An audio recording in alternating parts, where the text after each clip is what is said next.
the question is always, where have we been and where are we going? You said in your word a long time ago to go. You said go, not stay, go. Wow. São Paulo, Brazil, 2024 in the fall was an amazing experience. The team of individuals that went on this mission trip, I mean, we just gelled from the very start.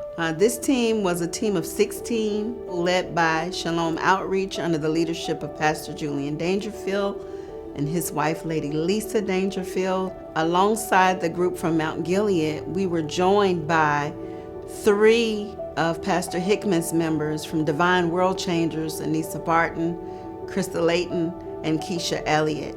Right off the bat, day 1, Maribel Tragueros calls a demon out from the back of the room, and we have an encounter, not with one demon, but with a legion. On day 1, there was a 15-year-old girl that had participated in some demonic rituals. And that thing manifested when Maribel was preaching on the reckless love of God and the Holy Spirit. It took probably the whole team, I would say, to hold her down and to begin to decree and declare and to call the devil out.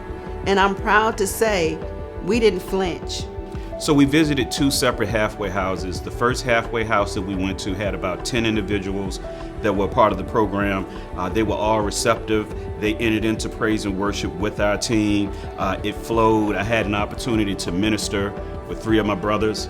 We were able to tag team as men in the halfway houses. You have a lot of drug addiction and a lot of mental issues that took place because of drug addiction. The second halfway house that we visited had more participants. Just prying and breaking loose the barriers and the walls that kept these men secluded in their minds, and seeing them break at both facilities, I should say. And it was an amazing thing to see. So the favelas is like it's our version of a housing project, but just imagine a third world country housing project. The favela that we visited to minister, the initial one, was more of in the lines of a homeless encampment almost. The host church provided food for the participants there, and we went forward in ministry.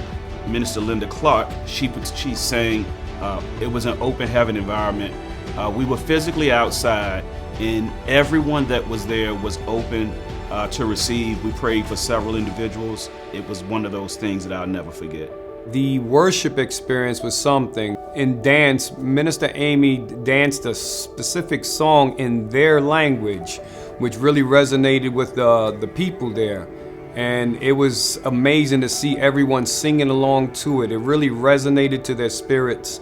Being able to worship in English and in Portuguese was the thing that really caused the hearts of the people to be prepared for the word.